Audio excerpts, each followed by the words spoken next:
Last week, the top catcher on the free agent market, Yasmani Grandal, signed with the Brewers for just 1 year and $18.25 million, barely eclipsing the qualifying offer he rejected from the Dodgers in November. Just 4 seasons ago, free agent catcher Russell Martin signed a 5-year, $82 million deal with Toronto, even though he was 2 years older than as Grandal is now, and not as good. Grandal's game is polarizing. He is an elite hitter and pitch framer for his position who sometimes struggles to work well with pitchers and, to his immense embarrassment in the 2018 playoffs, blocked pitches in the dirt. But in total, he's one of the best players, perhaps the best, at a position where it's very hard to find big league talent, and yet the highest bidder for his services wound up being a small market club that offered him only a 1-year contract.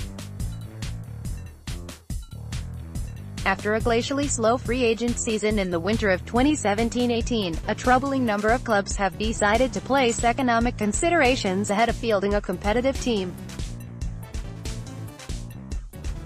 The tepid interest in Grandal is merely the latest data point in what can now only be described as a trend. In 2018, the average major league salary went down, and as of January 14, 2019, Andrew McCutchen's 3-year, $50 million deal with the Phillies is both the richest and joint longest contract given to a free agent position player this offseason.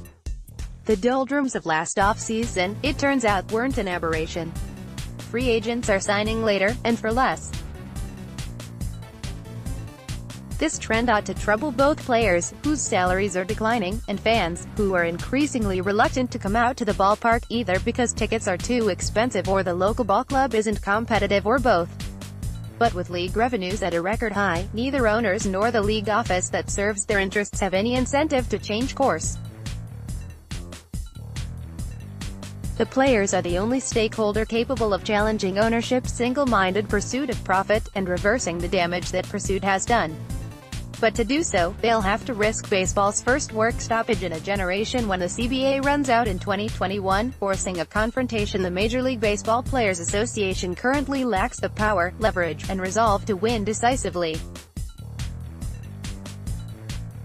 On December 11, 2000, Alex Rodriguez made history by signing a 10-year, $252 million contract with the Texas Rangers.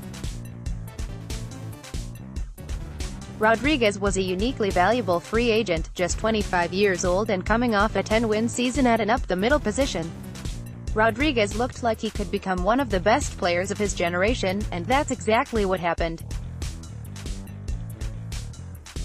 The total value of his contract, famously, was more than what Rangers owner Tom Hicks had shelled out to purchase the team 30 months before.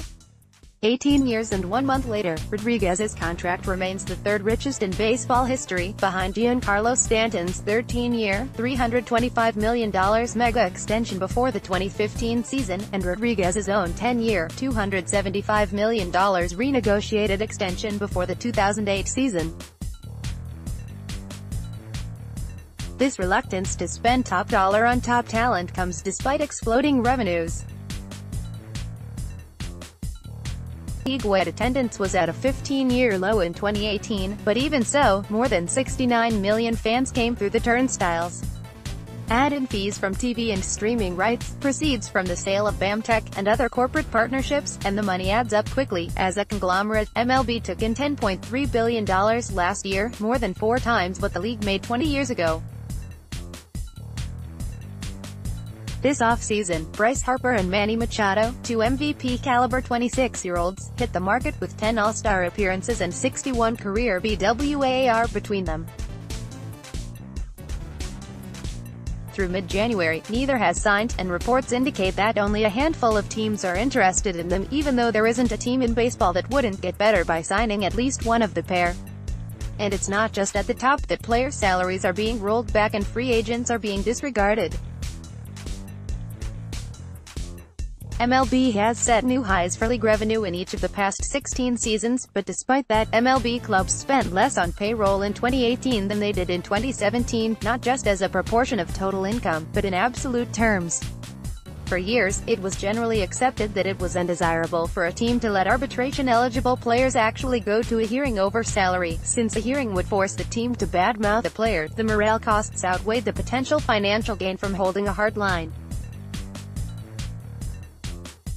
Last year, more arbitration cases went to a hearing than in any year since 1990. This season, all 30 teams are reportedly taking a so-called file and trial approach to arbitration, which means that any arbitration case that doesn't get settled by the filing deadline will go to a hearing, and implies a greater willingness to hold a hard line in general. In the past few years, it's become standard procedure for clubs to manipulate the service time process, holding players down in the minors for longer than is developmentally necessary in order to push back the age at which they can reach free agency.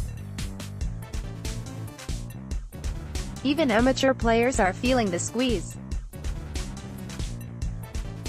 In the past, big league clubs could pay draftees or amateur free agents whatever they wanted. In 2012, the Dodgers gave Cuban defector Yasiel Puig a 7-year, $42 million deal before he'd played a game in the U.S., and in 2009, the Nationals gave Steven Strasburg a 4-year major league contract worth $15.1 million when they drafted him No.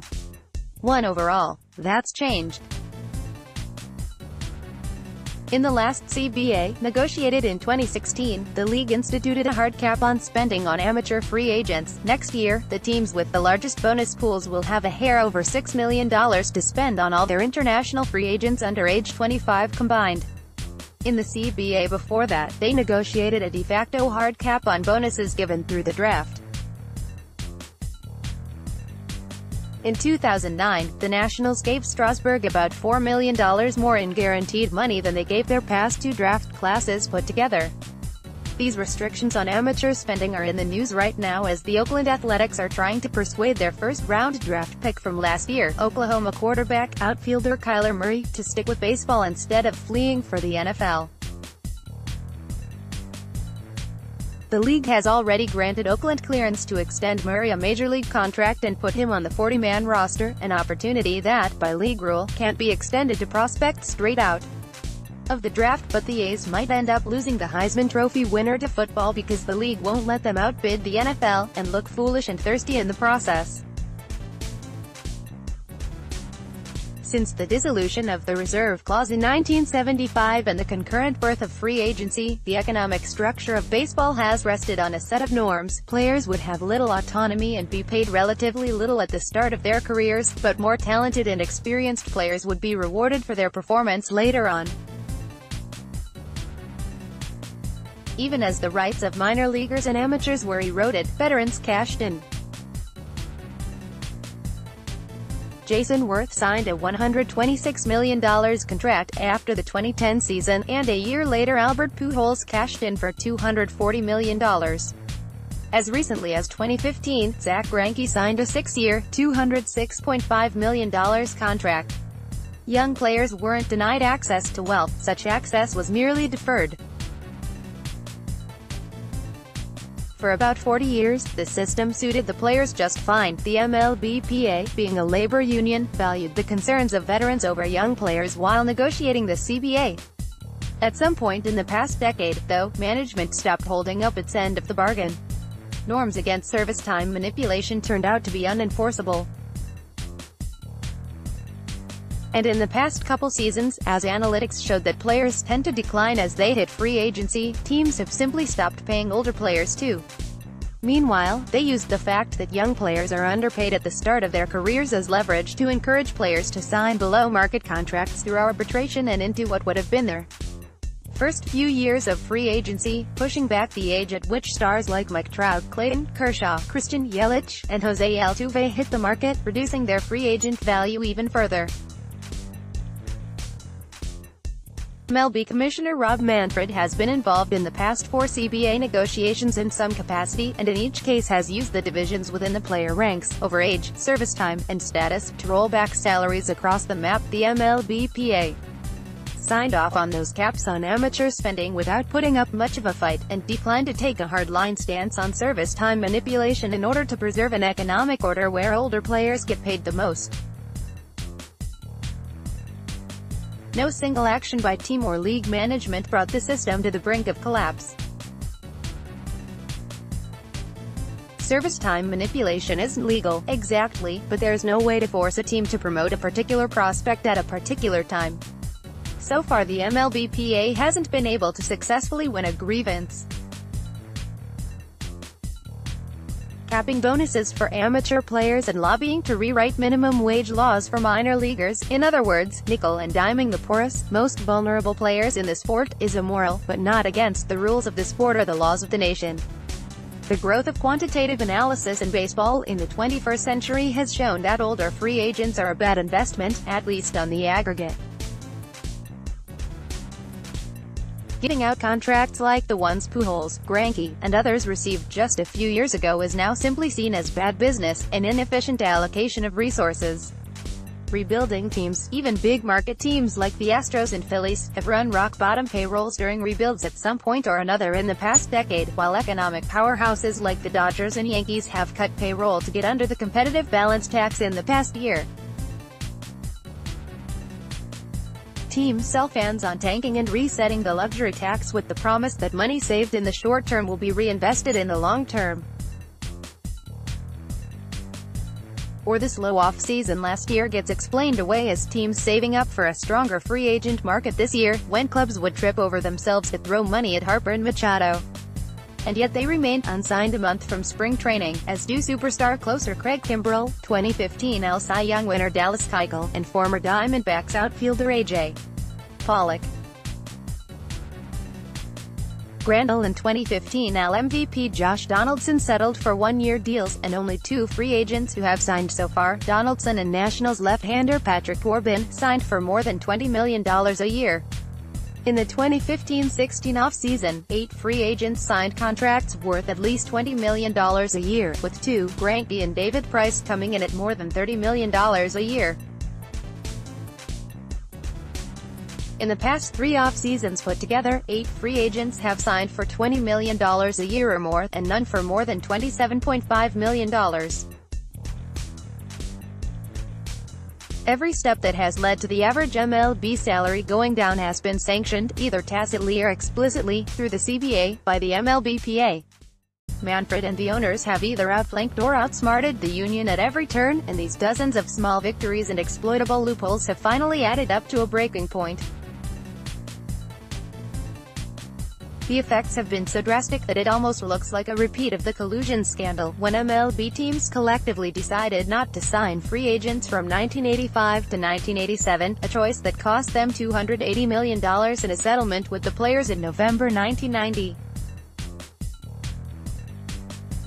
The MLBPA brought forth another collusion case against the league regarding free agent inactivity after the 2002 season. In 2006, Manfred, in his capacity as league executive vice president, settled the case as part of the next CBA. So far there's no smoking gun to indicate that owners are colluding again, but just because they got burned by collusion before doesn't mean they wouldn't try it again.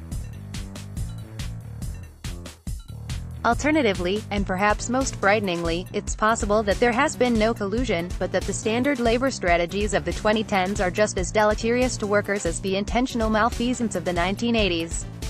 Every conspicuously unsigned or underpaid free agent and every acrimonious and unnecessary arbitration case until the CBA runs out makes a work stoppage more likely.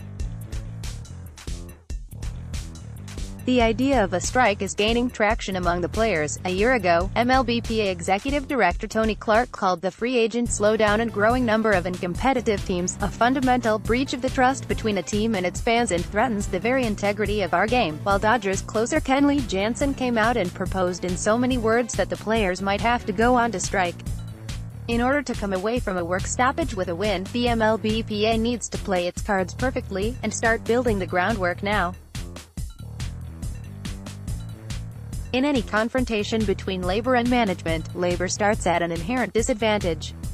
Management has more money, which allows it to wait out its opponent. If MLB shuts down for half a season, superstars like Stanton won't have trouble paying their mortgages, but players with half a season's worth of service time at the league minimum might. Moreover, the owner's material advantage allows them to hire better lawyers, more lobbyists, better PR. In fact, Major League Baseball has its own news agency, MLB Network, and employs dozens of journalists at MLB.com. The Players Tribune and social media are useful tools for the players, but they're no substitute for a league-owned news organization. That's a substantial obstacle for the players, particularly in an American political culture so hostile to labor that Amazon can not only survive stories of warehouse workers on food stamps or peeing in bottles because they can't make it to the bathroom on their breaks, but have cities trip over themselves to give the company billions of dollars in subsidies to build new headquarters. When a worker is making $1 million a year playing baseball, and not $8 an hour unloading boxes, the public gets even less sympathetic. On Saturday, on the heels of the arbitration filing deadline and the Grandal contract, Phillies pitcher Jake Arrieta cautioned young players not to count on the riches they were promised down the line. That Arrieta is fed up with the sports economics is instructive. He made $30 million last year, and from a political perspective, isn't exactly Eugene Debs.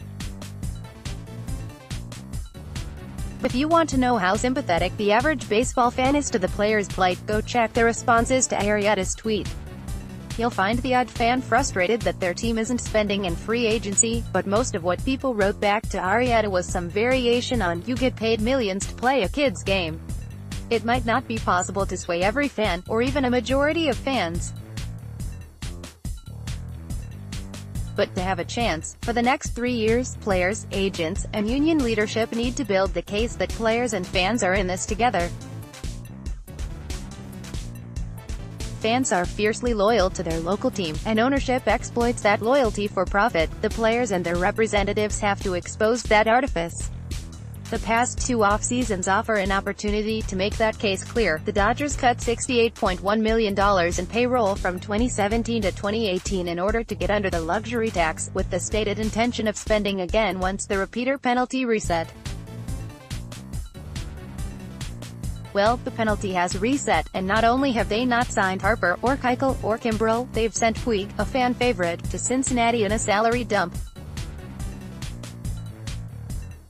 How do you make that case to fans? The 2018 Yankees ran a $180 million payroll, down almost $30 million from the year before and down about $40 million from their spending level in 2015 and 2016. Now they're willing to sign Machado only if he takes a discount, while the Red Sox, who ran the highest payroll in baseball last year, won 108 games in the World Series. George Steinbrenner is rolling in his grave. Yet it's rare that players criticize management on the record for not building a competitive team. One of the few recent examples of a player doing so was Keuchel, who expressed his frustration that the Astros didn't make a move in July 2017. A month later, they went out and traded for Justin Verlander, and 2 months after that, they won the World Series. After this offseason, with Grandal taking a cut-rate deal and the Yankees and Dodgers setting self-imposed financial limits rather than pursuing superstar additions after years of playoff frustration, that message should be on every player's lips. I get that the fans are frustrated, but the team would be better if ownership had seen fit to pay Harper or Machado or Kimbrel what he's worth to improve the team. Ownership isn't sufficiently committed to winning. It's ludicrous that the Yankees and Dodgers are crying poor in the face of record revenues. Actually, it's worse than that. They're just choosing not to spend without even bothering to put up the artifice of crying poor first. Players should also spin the disparity between revenue and salary growth into a consumer issue. Revenue has grown while player wages have stayed stagnant and ticket prices have gone up. The league is making billions in TV and streaming revenue, but an average working-class family can't afford season tickets anymore, and that money isn't going to the players who fans love, it's going right back into the wallets of anonymous billionaires. But it's not enough for players to win over the fans, they have to present a united front within the union as well. Whether deliberately or through extremely fortuitous coincidence, MLB teams have put financial solidarity above the desire to compete. But players are routinely encouraged to go above and beyond the strict Call of Duty in order to gain an edge over their competitors. Being the self-motivated, hyper-competitive folks that they are, athletes usually oblige by accepting team-friendly contracts, putting in extra hours training, or agreeing to wear biometric monitors and trading privacy for a perceived competitive edge. On New Year's Eve, ESPN's Buster Olney published extracts from a memo that player agent Jeff Berry had been circulating in MLB PA circles since the summer. In it, Barry outlined many of the ills that have befallen the contemporary MLBPA: service time manipulation, abuse of the disabled list, and so on. Barry proposes remedies for some of these ills. It's anyone's guess whether a unified MLBPA approach to arbitration, for instance, would be effective, but it's good that someone is giving the issue serious thought. The most interesting proposals came at the very end of Olney's article, and in a section of the memo titled Miscellaneous Membership Considerations, Barry proposed that players could refuse to report early to spring training, and boycott all league-owned media outlets, off-season fan fests, and the winter meetings. In labor relations parlance, these are known as work-to-rule actions, in which workers don't go on strike but instead do the bare minimum required of them by their contract in an attempt to decrease productivity and put pressure on management.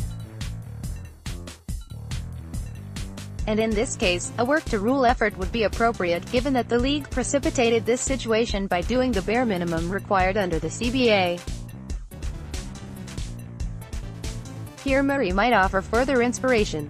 Rather than playing by the norms of the MLB draft, he used the leverage his football career afforded him to win concession after concession. First, the right to go back to Oklahoma for one more year, now the major league contract offer.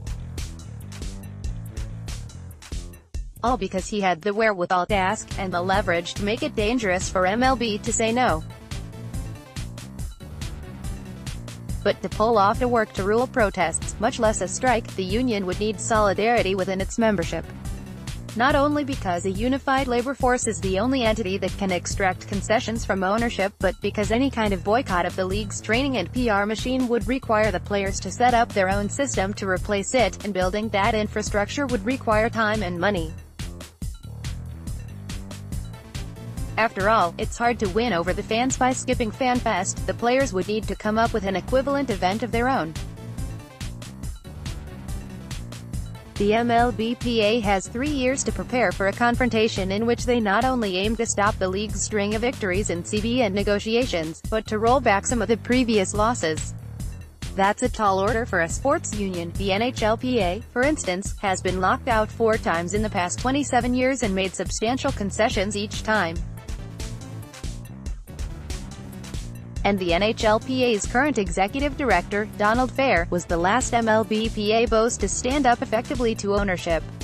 The risks of entering the next confrontation unprepared are immense, and given Clark's performance thus far, something has to change this time around.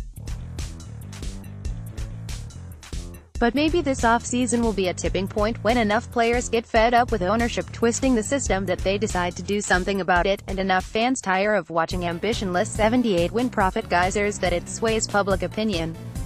Ownership has been preparing for baseball's next labor war for years, and the first salvos have already been fired. Now it's up to the MLBPA to respond.